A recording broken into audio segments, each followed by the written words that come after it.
G'day ladies and gentlemen, welcome back to the second channel. The Buttsman here, and thank you very much for joining us here in this particular studio with the things and the bits behind me.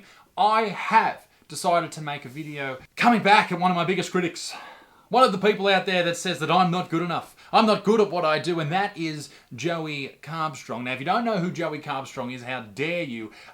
He is a vegan activist. He's a very prolific vegan activist. He gets very heavily involved in what he does. And I've been critical of him in the past, like I have of a lot of vegan activists. Now, I don't have anything against Joey. I don't know him as a person. It's just basically what he stands for when it comes to veganism. And even when it comes to veganism, I don't disagree with him on all of the things that he talks about. In fact, factory farming, I think I've been pretty clear, is pretty fucked up. Everyone should hunt. But we don't have time because of Netflix, etc. So it's just easy to go to the supermarket. But someone sent me this video on Instagram the other day, and it's called Isaac Butterfield Rallies Troops to Attack Me Again. And basically he goes through a video that I did on him, and we're not going to talk about that today. We're going to talk about what he has to say about my stand-up comedy. Now, as you know, the reason I got into YouTube was to basically gather an audience of people to come and see me live. That was the whole plan with all this type of thing. And it got a bit out of hand, and now I'm fucking pumping out 600 videos a week, and I haven't toured in a year and a half because everyone's fucking sick. Joey Carbstrong. So here he is making videos against vegans to get a group to go and attack them. You know, going on about the character of vegan gains and the character of me and these character attacks about how we're the worst vegans on earth. What about Isaac Butterfield? What type of comedian is this guy? Now, I'm all about, you know, having a bit of fun here and there. It's okay to have a joke, but you do sound like the type of guy that loves a bit of fun, Joey. I can't wait to find out how much fun you really do like to have. who does Isaac joke at the expense of? Do you know that children who are brought up in a Catholic household are far less likely to have sex as teenagers in comparison to kids who are not brought up in a Catholic household? Isn't that interesting? And we all know why that is because Catholic kids have enough sex as kids.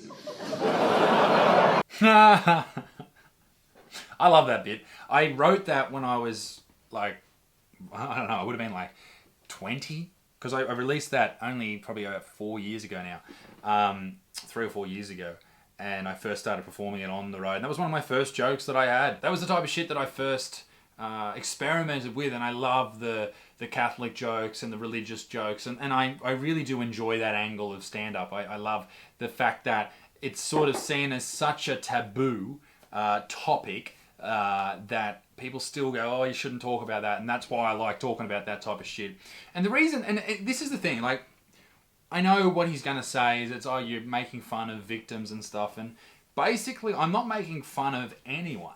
I'm saying something that is deliberately fucked up so that everyone in the audience laughs, and if you can judge by what was done in that audience just there, it worked. And I can tell you from my experience doing that joke probably 1,000 times at different shows, it works every time because it's fucked up and people go, oh my god, that's so fucked up, and they lol because they're at a comedy show. Joey. So Isaac Butterfield makes fun of children having sex. When children don't have sex, they're actually raped. So I don't know if you think that's funny, Isaac. I don't think that's funny. Do you think it's funny to stand up on stage and make money out of child rape jokes? Yes, duh. Obviously, Joey, that's what I've set my entire life on. He doesn't think that it's okay to make those type of jokes, and that's fine. You don't have to come and see me live. I wouldn't come and see you live either, Joey. But, you know, it's not so much. This is the thing, when people sort of break down comedy, it loses its humour. Because a joke is supposed to be there for a second and then it's gone. And the way that I structured that joke, and you can think it's a shit joke, and you think it's an easy joke or whatever, people laughed, I did my job. The way I structured that joke is, it's leading you down a path, and this is how I try and structure my humour. You lead someone down a path, a whole audience, you take them in, you tell a story, and then, you know, bam, you hit them with a jump scare or a really fucked up thing, and that's where the humour lies. I know we live in this world right now where every joke has to have this political backing and shit. Not me. No, I just try and say fucked up things. That's what I find funny, and that's what I'm trying to get across and have been trying to get across for so many years. It's the same with the Christchurch massacre joke. Did I find that funny? Yeah, because it's so fucked up to say. It's horrible, and that's the point. So how can we expect Isaac to give a shit about animals when he doesn't give a shit about children being raped? Let's continue. Jesus Christ, Joey. He's an Aboriginal guy with a lot of white characteristics. Okay, this joke is the Aboriginal joke. And this is, when you hear it, you go, oh, it's a really easy joke. But I used to do this bit to separate crowds. Not in like a racist way. I did it because a lot of the shows I would do, I'd be with some Sydney comics or some Newcastle comics, and they had a whole different way of doing humour, and that's fine. You know, you do you, baby. But I would go on stage and set the bar high, but also low at the same time. And by doing this joke, this is a joke that I've done, well, I used to do before I put it out on a special. I did it all the time. And people would go, oh my God, that's fucked, that's ridiculous. And particularly, the one group of people that thought it was the funniest was Aboriginal people. Because they're like, fuck, that is so fucking, what a fucking white dog, all that shit. And I'm all for that because it comes from a good place. When I walk out on stage and there's a crowd full of, whether it's 150 people at a small show or 1,000 people or 2,000 people at the Enmore show that I released last year, there is this understanding that I'm going to come on stage and I'm going to be an asshole and a nice person and a ridiculous person and a silly person and a mean person all in the one show. And that is why I think that I have some success in stand-up, because people come along and they have fun. They laugh, they cry, they laugh again, they cry again, they leave in tears. That's the type of show that I'm trying to produce. An Aboriginal guy with a lot of white characteristics, like a job. And I wish that I had... Hey, he just fucking cut that and went on to a completely different joke. How dare you? As you can see there, when I'm delivering that line, I have a smile, I'm being an asshole, I know, right? And that's why people laugh. But then I go on to this next bit, which in between there's this whole lead-up story about, oh, it's so hard being a white dude in comedy and yada, yada, yada. And then I tell it that story and explain it and describe it, and then I hit with this. I wish that I had something wrong with me, like I was a woman or black. And this is why this joke works, because there's a whole story behind it. But when you just jump into it, like what happened with the Christchurch massacre joke, when you just jump into it, it just seems like, oh my God, this guy is the fucking worst in the world. And I cannot stand starving African children. Stop cutting the jokes. You're just taking the worst things that I've ever said and stitching them together. If you don't know much about Australian history, Australia was invaded by Britain and they caused a massive holocaust of the Aboriginal people. They stole a generation of children and tried to breed this generation out with white families. Horrible thing the Aboriginal race went through in Australia. I agree, Joe. I agree. A horrible thing that most cultures had to deal with back then. Apparently that was the way it was done, and even up until recently. Yeah, I'm not disagreeing with you at all there. But does that mean we can't make jokes about it? No, it doesn't. And, you know, going on like you wish there was something wrong with you, like you're black or a woman. I don't think there's anything wrong with being black or a woman. Oh, because... Pause! Because I do, Joe! Obviously, that's what I think, you fucking goose. See, Joey's being so disingenuous here. He knows that's not how I really think.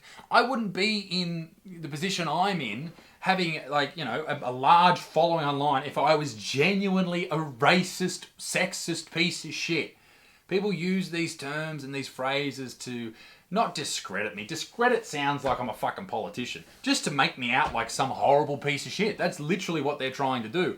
And that's just not the case at all. If you've ever met me in real life or listened to a podcast that I've done or ever talked to me or really taken into account what I'm saying and not just reading the headline of a video, rather the title of a video, or just not even taking a moment to think about things critically, you will think that I'm a horrible person. But in reality, I don't think there's anything I've ever said that's overly sexist. Well, maybe some jokes. I'm a bit of an asshole. I think that point is quite clear. But none of it is in a way where I want to push hatred. And I think that is the difference between genuine sexists, genuine racists, and genuine bigots, not the people that the media or people on the internet or Joey Carbstrong labels as those horrible things. And I don't know why you hate starving African children so much. Saddened recently by the death of Stephen Hawking. That was an interesting segue. So was he. So making fun of Stephen Hawking for being disabled, calling him a Segway, an interesting Segway. A Segway is like a motorised, you know, scooter type thing. It's also a way to go from one topic to another, and that's why that wordplay is so clever, Joey. It's gone straight over your bald little head, my friend. People ride around on, so he's making fun of disabled people here too. Right? She was a mad lesbian. Like, she went down more often than Malaysian Airlines. Yeah, that deserves a round of applause. 150 people died, yeah, absolutely.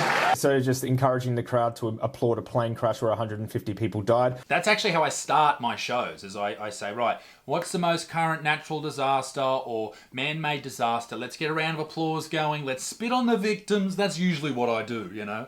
After September 11, it was tough, particularly because I was in like year 3 at the Talent Quest. Didn't go down too well. Did not go down too well at all. And that was about it. I thought I would share that with you, what Joey thinks of my stand-up, and I thought it was very interesting to see that he would make a video attacking like jokes. It does seem a weird thing to do, because obviously there is a difference between what someone really means in life and is saying to people or is trying to get across, and the things they say on stage in front of a crowd who is paid to watch them say things that they don't believe, and they just want to say things that are funny. Like, there's a difference between making a genuine point and telling a horrible joke.